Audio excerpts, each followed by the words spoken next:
Thank you, Julia. We have lots of comments on your comments in the chat room.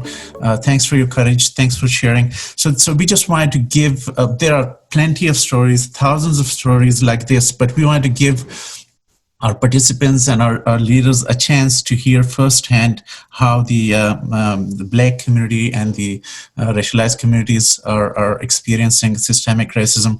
I have Amit Sanyal next, but I would just ask Amit to please leave your comments in the chat room because we are over time, so sorry about that. But we need to move on to the next section. So as we heard, right, so systemic racism and social inequalities run deep across our country, and our own community here in Ottawa is not exempt from these problems. So many other communities are facing various forms of discrimination. However, for today's forum, what we have done is that we have picked up three representatives, one from the Indigenous community, the other one from the ACB community, and then East Asian communities, just to give us a very high level 4 to 5 minutes overview of their lived experiences and in the context of all the conversation that we have had so far. So first on my list is Elder Alber Dumont, who was here with us and opened the session. Albert, are you still there? He's calling us from Maniwaki. So Albert? Yeah, do you hear me? Yes. Do you hear me? Yes, go ahead, please. Okay. I want to say right off the bat, I guess, that back in the 1950s, when my family relocated from Kitikon Zibi to a town in Pontiac County, that some of the people in the town came at night and told us, shouted at us to go back where we came from, even though we were right in the heart of the Algonquin homeland, where Algonquins had been living for many thousands of years. These people told us to go back where we came from. I didn't understand it back then, and I still don't understand it today. Why people would hate or want to drive out the Indigenous peoples of this very resource-rich and great country. There's absolutely no sense to it. I worked as a bricklayer for over 40 years in the Ottawa region. I retired from bricklaying and began doing work in community. I worked at Millhaven in a prison J unit. It was a very violent place when I started working there. And I worked for a few years as an advisor for the parole board at Indigenous hearings. And one day I overheard two parole board members, which, by the way, all the parole board members were white people at that time. There was no parole board member of color. But one day I heard two parole board members speaking, and both of them were white men. And one of them said to his friend that he would like to see the government of Canada give $100,000 each to every Indigenous person living on the reserve to make them move away from the reserve. And he said it would cost a lot of money, but it would be worth it to end those damn reserves. That's what he said to his friend. On another occasion, I heard a parole board member say to his buddy that out of contact with Europeans, the Indigenous people, the so-called First Nations, were pretty much throwing rocks at each other or butchering each other with stone axes. So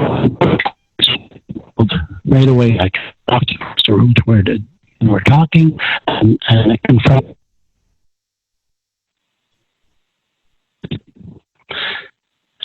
We think, though, that if these men have such ideas in their minds, exist in the minds of many people in Canada who are in positions of authority, whether they're police officers or was a teacher or a doctor in an emergency room or whatever the case, that harbor superiority complexes. Too many people in this country really believe in their hearts that their presence here was helpful to Indigenous peoples, that were starving, that we would have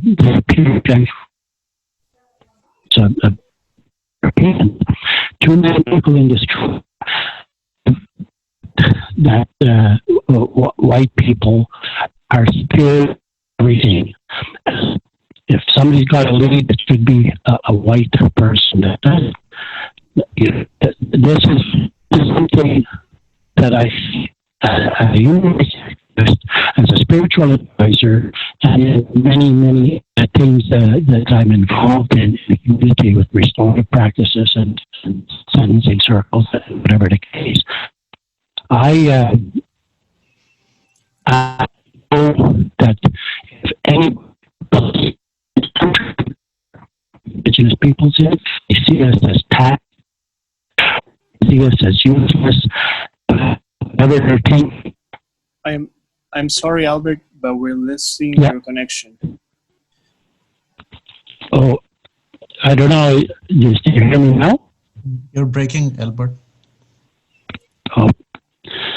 Well, I can't help that. So what do you want me to do? I think we'll give it one more shot. Just wrap it up for us, please. Okay. I'll just step outside my house and maybe it'll be better. Okay. Is that better now?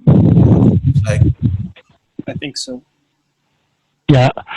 Anyway, that's been my experience.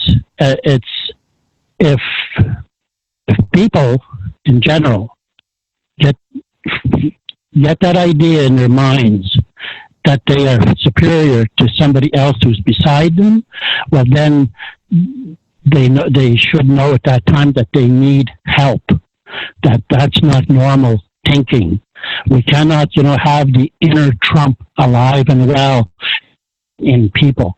We have to understand that we're all Canadians, we're all pulling together, and that whenever we start thinking that we're superior to that person next to us, there's only going to be trouble forthcoming. So I think I'll just close with that because, if the line is not clear, well then, okay, but that's my view, and I hope it was helpful. Thank you so much. Thank you so much, Albert Dumont. We appreciate your session for us and for sharing your experience as well. Thank you again. So now it's 2:40 now. So the challenge that I have at the moment, the mayor is, he has another appointment at 3:00. So what I would do is I'll give Richard Sharpe a chance to give us his comments. That will take us to 2:45, and then we'll let Mayor Jim Watson a chance to speak at 2:45. So Richard, are you there? Yes, I am. Thank you very much, Abid, and thank you all for participating on this event. I will echo what my good friend Hindia said earlier in her presentations, that 5 minutes is not really enough, but I'll do the best with what I have. I also wanted to recognize what the comments from Julia Longhorn with respects to her experiences of anti-Black racism within the city and civil service. And some of the work that I'm doing is with the Federal Public Service, where we ended up creating a group for Black employees within the Federal Public Service to address anti-Black racism and work with the departments and agencies and deputy heads and unions to try to tackle this in real terms. Certainly feel for you. It's important to have supports, and if you don't have them within your institution, you basically have to make them yourself. I'd like to say that I don't speak on behalf of all African Caribbean and Black communities. There are many. There are more than I think 38 organizations in town. I can say though that we've touched almost all of them in the work that we do with the 613-819 Black Hub. Robin Brown and I and Lise Pascal have been working tirelessly over the last little while to try to address issues with regards to policing, education, and healthcare. I guess what I'd like to do is not repeat a lot of what other people have said. I think Hidya gave you all a really good backgrounder on racism, anti-Black racism, and how it impacts on us as citizens, and also impacts on the city in terms of its reputational damage and whether or not people actually want to be here. I think these kinds of things poison a community in terms of racism, and this session is one of those ways in which we can support each other in growing a city and growing communities that eradicate and deal with anti-Black racism and other forms of racism head on. I did want to speak a little bit about some of the direct things that I know of that has impacted us with respects to things like COVID-19 that amplified the inequities and the lower health and other indicators, health outcomes and other indicators that directly impact our citizens and have been even before the crisis. The fact that in this country, half of the healthcare providers that have died from COVID-19 are Black, and another 25% are from other racialized communities is an indication of why we need some really specific protective measures for those communities, because they bring the virus home to their families. And the hotspots that we have in our communities in Toronto and other places, Montreal, have direct correlation with the fact that there's sometimes this institutional indifference to supporting our communities when they need it most. Over-policing, especially during COVID, is something that we've raised. We can't have our citizens being punched out by bylaw officers for walking through parks with their daughters. It's unacceptable in this day and age. And I'll talk to some of the things that we can do as a community and as leadership of the city to make sure those things don't continue to happen. When we go for healthcare, we receive unequal health treatments. Many of our people speak to going to hospitals and being told that we are just there seeking drugs, and that old adage that people may not know about Black don't crack, that we look younger and stronger than we actually are, and that those issues around health provision and not getting care because of these kinds of stereotypes has impacted us even before COVID-19. Housing and homelessness, again, attributed to some of the social ills and behaviors of maybe members of our community. Has a lot. These are societal issues. These are not just people acting badly. There are reasons why, and there are institutional reasons why, and historic reasons why we are in the state that we are. 20% unemployment within the Black community is twice that of the rest of the population. So we need an institutional response to this, and to Hindya's point about measurable processes, measurable initiatives, strategic plans that include community partners in the development. I'll end here by talking about leadership to tackle these kinds of issues. Again, leadership must come straight from the top of our institutions, our public institutions, and our private partners, federal and so on. We're looking for that unequivocal, full-throated support for Black lives coming from the very top of this organization. It sets the city, and for other community groups, it sets the tone and the stage for these great and important conversations. Very much welcome the work that Ralston and his team have accomplished with the Anti-Racism Secretariat. Welcome Yusra as part of that team. We're looking forward to working with her as members of the community. Happy to be working with Chief Slowly on a reference group that represents a number of organizations to address policing, especially in the Black community and racialized communities. We see that there's progress and a goodwill on the part of a number of these partners, and also members of Black community organizations and other organizations. I think of OLIP and of course the United for All Coalition.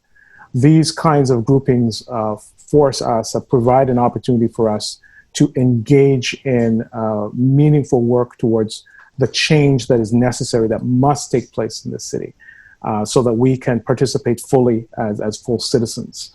I can't stop not mention sort of on the education piece, United for Children and Youth, and other groups that are, and Parents for Diversity, other groups that are working with us around education. It takes a community to raise our children, and that community needs to also embrace the public institutions from which we draw services, and we need their support and good stewardship of public resources and so on. So I'll end there because I've got to run real quick and let Mayor Watson do his thing. So thank you very much for the opportunity, and look forward to working with you and the other partners as part of this coalition. Thank you. Thank you so much, Richard Sharpe. Thanks for your leadership and contribution, and look forward to working with you.